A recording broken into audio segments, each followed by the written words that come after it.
Carta de Paulo aos Gálatas, capítulo 1. Eu, Paulo, com meus companheiros na fé, envio saudações às igrejas da Galácia. Minha autoridade para escrever a você não vem de ninguém, nem procede de alguém de hierarquia superior, mas diretamente de Jesus, o Messias, e de Deus o Pai, que o ressuscitou dos mortos.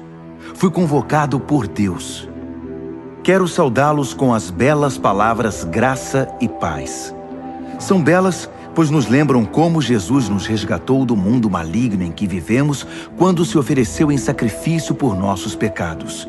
A vontade de Deus é que experimentemos esse resgate. Glória a Deus para sempre. Amém. Não posso acreditar no que ouvi. Como podem ser tão inconstantes?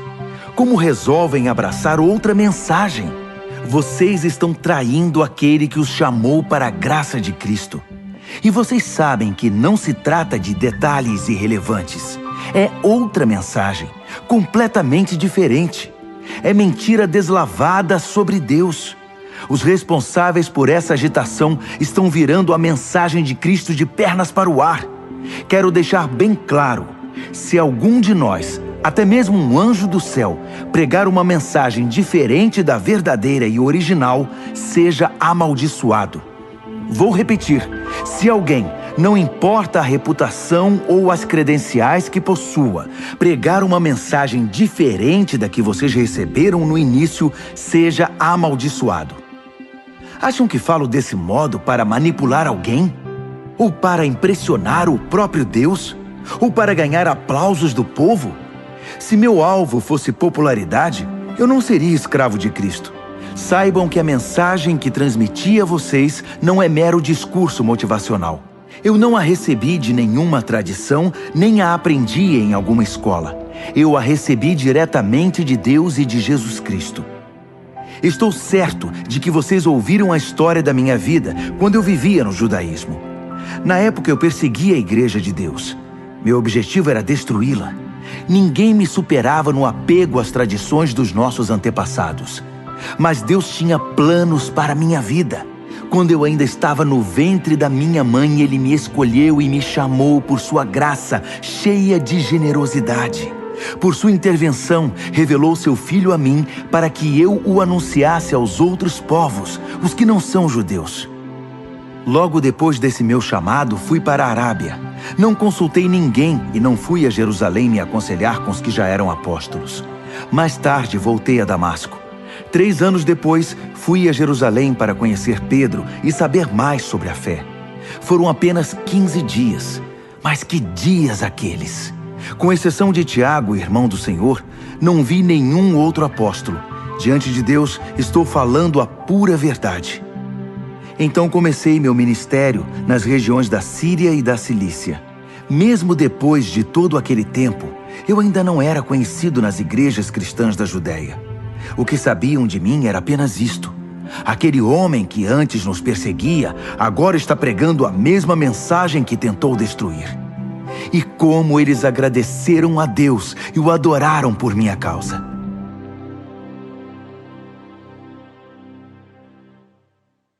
Gálatas, capítulo 2. 14 anos depois daquela primeira visita, Barnabé e eu subimos a Jerusalém e levamos Tito conosco. O propósito era esclarecer o que me fora revelado, e apresentei a eles exatamente o que eu estava pregando aos que não são judeus. Foi uma reunião com os líderes mais estimados da igreja, porque não queríamos que o assunto fosse motivo de debate público, trazendo tensão. Isso poderia prejudicar anos de trabalho e também meu ministério. É bom dizer que Tito, que não é judeu, não teve de se circuncidar. Mas houve alguns que se infiltraram na conferência, passando-se por cristãos. Eles vieram espionar a liberdade espiritual dos seguidores de Cristo. O propósito deles era nos reduzir à escravidão legalista, mas nós não demos chance a eles. Não podíamos permitir que vocês deixassem de lado a verdadeira mensagem. Quanto aos que eram considerados importantes na igreja, a reputação deles não me incomodou. Eu não me impressiono com aparências. Quanto mais Deus. Nenhum deles acrescentou nada à mensagem que eu prego. Logo ficou evidente que Deus me havia confiado a tarefa de pregar aos não-judeus a mesma mensagem pregada por Pedro aos judeus. Reconhecendo que Deus tinha me chamado, Tiago, Pedro e João, colunas da igreja, receberam a mim e a Barnabé e nos designaram para o ministério aos demais povos. E eles continuavam alcançando os judeus.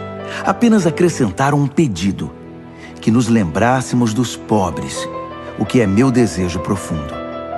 Depois disso, Pedro veio a Antioquia. Acabei tendo de confrontá-lo, pois ele errou feio.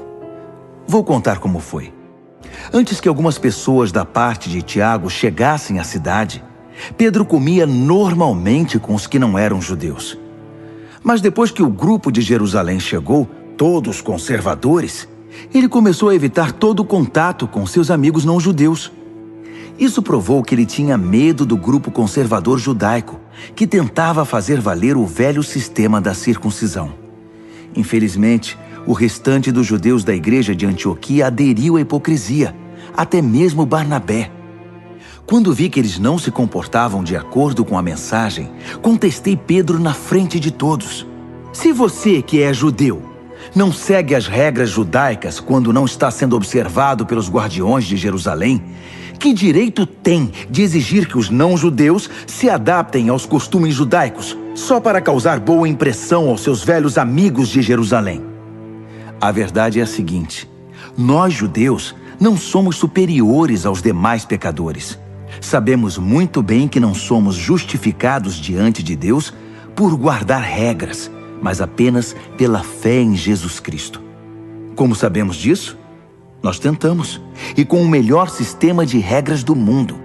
Sabendo que ninguém pode agradar a Deus por esforço próprio, cremos no Messias para sermos justificados por Deus. Isso nunca acontecerá por praticarmos o bem. Já perceberam que ainda não somos perfeitos? Grande novidade. Mas vendo que gente como eu, que creu em Cristo e foi justificado por Deus, não é perfeita, teriam vocês a ousadia de acusar Cristo de ser conivente com o pecado? Que acusação leviana! Se eu tentasse ser justo praticando o bem, estaria reconstruindo aquilo que destruí. Estaria agindo como um charlatão. Explico o que aconteceu comigo. Tentei guardar regras e me esforçar para agradar a Deus, mas isso não funcionou. Então desisti de ser um homem da lei para me tornar um homem de Deus. A vida de Cristo me mostrou como fazer isso e me deu capacidade de viver assim. Eu me identifico totalmente com Ele. De fato, fui crucificado com Cristo. Meu ego não ocupa mais o primeiro lugar. Pouco me importa parecer justo ou ter um bom conceito entre vocês. Não estou mais tentando impressionar Deus. Agora Cristo vive em mim. A vida que vivo não é minha, mas é vivida pela fé no Filho de Deus, que me amou e se entregou por mim.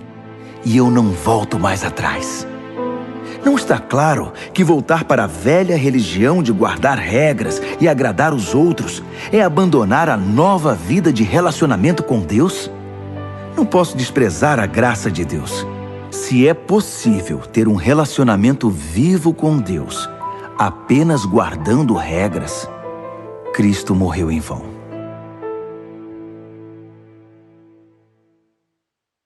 Gálatas, capítulo 3. Meus queridos Gálatas, vocês ficaram malucos.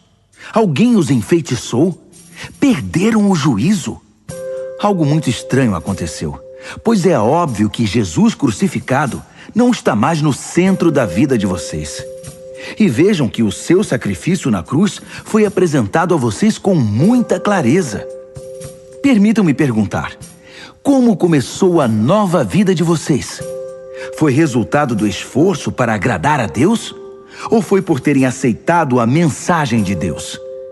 Pretendem continuar com essa loucura? É preciso perder o juízo para pensar que é possível completar por esforço próprio aquilo que foi iniciado por Deus. Se vocês não foram capazes o bastante para começar a obra de Deus, acham que podem aperfeiçoá-la? Será que tudo o que sofreram foi inútil? Cuidado! vocês podem perder tudo o que alcançaram.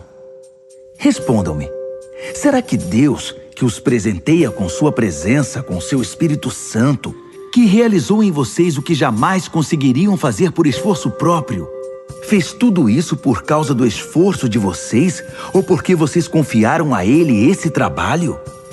O que acontece com vocês não é diferente do que ocorreu com Abraão. Ele creu em Deus e esse ato de fé transformou-se numa vida justificada por Deus. Não é óbvio que quem deposita confiança em Cristo, mas não na lei, é como Abraão, filho da fé?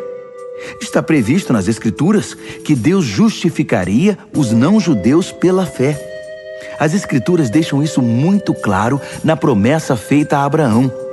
Por seu intermédio, todas as nações serão abençoadas. Portanto, quem agora vive pela fé tem a mesma bênção de Abraão, que viveu pela fé. Não se trata de uma doutrina nova. É antiga e mostra que todo o que tentar viver a justiça por esforço próprio, independentemente de Deus, está destinado ao fracasso. As Escrituras resumem isso assim: maldito aquele que não consegue cumprir tudo o que está escrito no livro da lei. A impossibilidade óbvia de se cumprir um código moral como esse deixa claro que ninguém pode ter um relacionamento com Deus nessa base.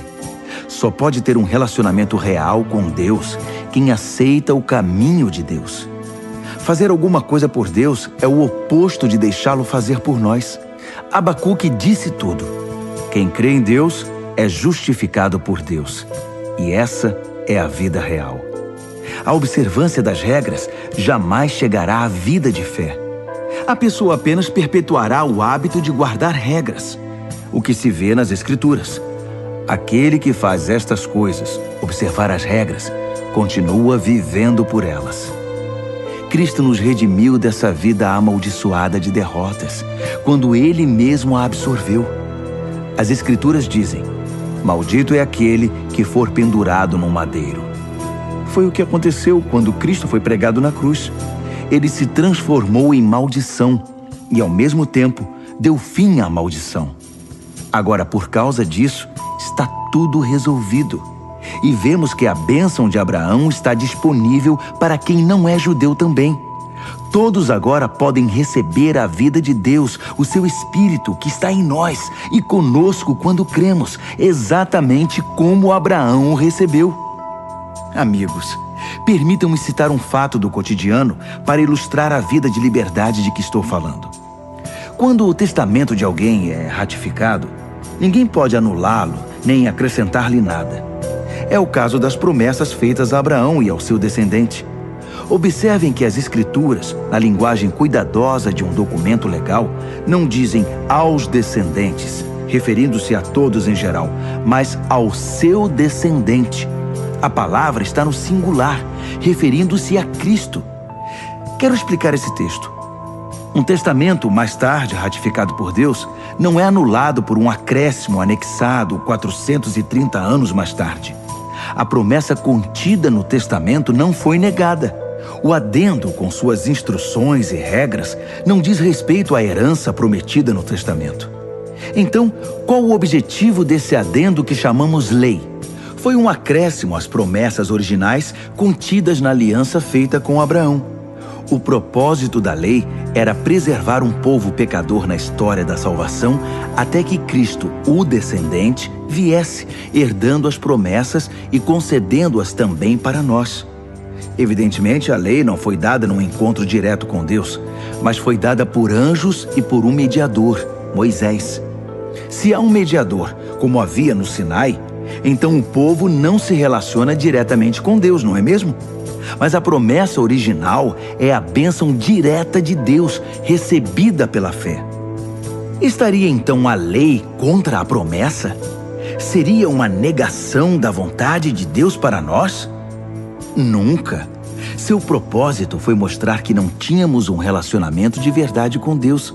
Ou seja, mostrar como é absurdo esperar que um sistema religioso consiga sozinho o que só é possível com fé, pelo cumprimento da promessa de Deus. Pois se observar regras pudesse trazer vida para nós, nós já a teríamos obtido. A questão é que, enquanto ainda não havíamos chegado a ponto de responder com fé ao Deus vivo, fomos devidamente guardados e protegidos pela lei mosaica. A lei era como aqueles tutores gregos, bem conhecidos de vocês, que conduzem as crianças à escola e as protegem de perigos ou distrações, certificando-se de que chegarão aonde devem ir. Mas agora que chegaram ao destino, não precisam mais desse tutor. Pela fé em Cristo, vocês têm agora um relacionamento direto com Deus. O batismo que receberam em Cristo não foi um simples banho, mas um novo começo. Vocês também passaram a usar novas roupas, roupas de adulto na fé, a vida de Cristo, o cumprimento da promessa original de Deus. Na família de Cristo, não pode haver divisões entre judeus e não-judeus, escravos e livres, homens e mulheres. Entre vocês, todos são iguais. Isto é, nós todos estamos em um relacionamento comum com Jesus Cristo. Agora que são a família de Cristo, vocês são também os famosos descendentes de Abraão, herdeiros de acordo com as promessas da aliança. Gálatas, capítulo 4. Permitam-me mostrar a vocês as implicações disso. Enquanto é menor de idade, o herdeiro não está em posição melhor que a do escravo. Ainda que legalmente seja dono da herança, estará submisso a tutores e administradores até a data estabelecida por seu pai para a emancipação. Assim acontece conosco. Como escravos, dependíamos dos dominadores deste mundo, sem autoridade sobre a própria vida, pois ainda não havíamos sido emancipados. Mas quando chegou o tempo estabelecido, Deus enviou-nos seu Filho, nascido de uma mulher, sob as condições da lei, para redimir os que estavam sob o domínio da lei. Assim fomos libertados para sermos filhos que têm direito à herança. Uma vez que fomos adotados como filhos, Deus enviou o Espírito do seu Filho ao nosso coração, o que nos dá o privilégio de chamá-lo Papai. Essa intimidade com Deus é para vocês que são filhos, não para escravos, e como filhos, são também herdeiros com pleno acesso à herança. Antes de conhecerem Deus pessoalmente, vocês eram escravos dos deuses, que nem deuses são. Mas agora que conhecem o Deus verdadeiro, ou melhor, agora que Deus conhece vocês, como podem se sujeitar novamente a esses pretensos poderes? É como temer o bicho-papão. E não é isso que vocês fazem quando observam tradições e superstições associados a datas e festas especiais? Será que foi em vão tudo o que fiz por vocês? Meus queridos, gostaria muito que se pusessem em meu lugar. Afinal, foi o que fiz quando estive com vocês. Como vocês foram sensíveis e gentis. Em nada me prejudicaram. Quando preguei para vocês pela primeira vez, estava doente e nem pude prosseguir jornada. Sei que não é fácil receber um hóspede doente, mas vocês me trataram tão bem como se eu fosse um anjo de Deus, ou como se estivessem recebendo o próprio Jesus. O que aconteceu com toda aquela alegria? Sei que vocês teriam me dado os próprios olhos se fosse preciso. Tal era o carinho com que cuidaram de mim. E agora, de uma hora para outra, parece que virei inimigo de vocês? Foi só por dizer a verdade? Não posso acreditar. Os pregadores de heresias tentam agradá-los de todo jeito. É pura bajulação. Eles querem acabar com a liberdade que a graça de Deus dá a vocês. O objetivo deles é fazê-los dependentes da aprovação e da orientação que pretendem dar. Querem apenas se sentir importantes. É muito bom que vocês sempre façam o bem, mesmo quando não estou por perto. Por que mudar de atitude para comigo quando estou longe? Querem saber como me sinto agora, até que a vida de Cristo seja uma realidade na vida de vocês? Como a mãe em dores de parto. Como eu queria estar com vocês. Eu nem falaria nesse tom tão severo, abrindo o coração. E vocês que são viciados na lei, já deram pelo menos uma olhada no que ela diz? Abraão teve 2 filhos, um da escrava e outro da livre. O filho da escrava nasceu por uma iniciativa humana. O filho da livre nasceu pela promessa de Deus. A ilustração é clara. As duas histórias mostram dois modos de relacionamento com Deus. A primeira fala do Monte Sinai, na Arábia. Representa o que acontece em Jerusalém, uma vida escrava que produz escravos como descendentes. É o caminho de Agar. A segunda fala da Jerusalém invisível, uma Jerusalém livre, nossa mãe. É o caminho de Sara. Lembrem-se do que Isaías escreveu. Alegre-se, ó estéril, você que nunca teve um filho.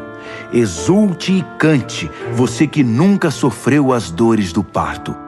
Porque são mais os filhos da abandonada do que os filhos da mulher casada. Não está claro, meus queridos, que como Isaque, vocês são filhos da promessa? Nos tempos passados, Ismael, o filho nascido por iniciativa humana, perseguiu Isaque, o filho da promessa pelo Espírito. Não é o que vemos agora? A perseguição promovida pelos hereges de Jerusalém segue o modelo antigo. Há um texto nas Escrituras que nos diz o que fazer. Expulse a escrava e seu filho, pois o filho escravo não será herdeiro com o filho livre. Não somos filhos da escravidão, mas sim da liberdade que vem do Espírito. Gálatas, capítulo 5. Cristo nos libertou para viver uma vida livre. Permaneçam nessa liberdade. Nunca mais aceitem sujeitar-se a nenhum tipo de escravidão.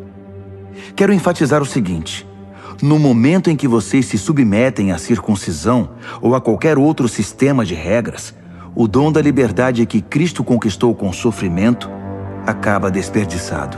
Repito, quem aceita o sistema da circuncisão troca a maravilhosa vida de liberdade em Cristo pelas obrigações da vida de escravo da lei. Creio que o que está acontecendo não era a intenção de vocês. Quem escolhe viver de acordo com seus planos religiosos, tentando ser justo, se desliga de Cristo e está fora da graça. Mas nós vivemos a expectativa de um relacionamento com o Espírito que satisfaz. Em Cristo, nem nossa religião mais criteriosa, nem a indiferença quanto a obrigações religiosas significam alguma coisa. O que importa é algo mais íntimo. A fé expressa em amor. Vocês estavam correndo muito bem. Quem os convenceu a se desviar do caminho da obediência? Por certo, não foi aquele que os convocou para a corrida. Por favor, não pensem que isso é insignificante. Basta um pouquinho de fermento para levedar uma grande quantidade de massa de pão. Lá no fundo, o Senhor me deu a certeza de que vocês não vão desistir. Mas aquele que está perturbando vocês, seja quem for, enfrentará o juízo divino. Saibam que o boato de que continuo a pregar a circuncisão, como eu fazia antes de encontrar o Senhor na estrada de Damasco, é um absurdo. Por que então eu ainda seria perseguido? Se eu pregasse a velha mensagem, ninguém ficaria ofendido. Omitir a cruz diluiria tanto a mensagem que ninguém se importaria. Quero saber por que esses agitadores tão obcecados pela circuncisão não se circundam totalmente.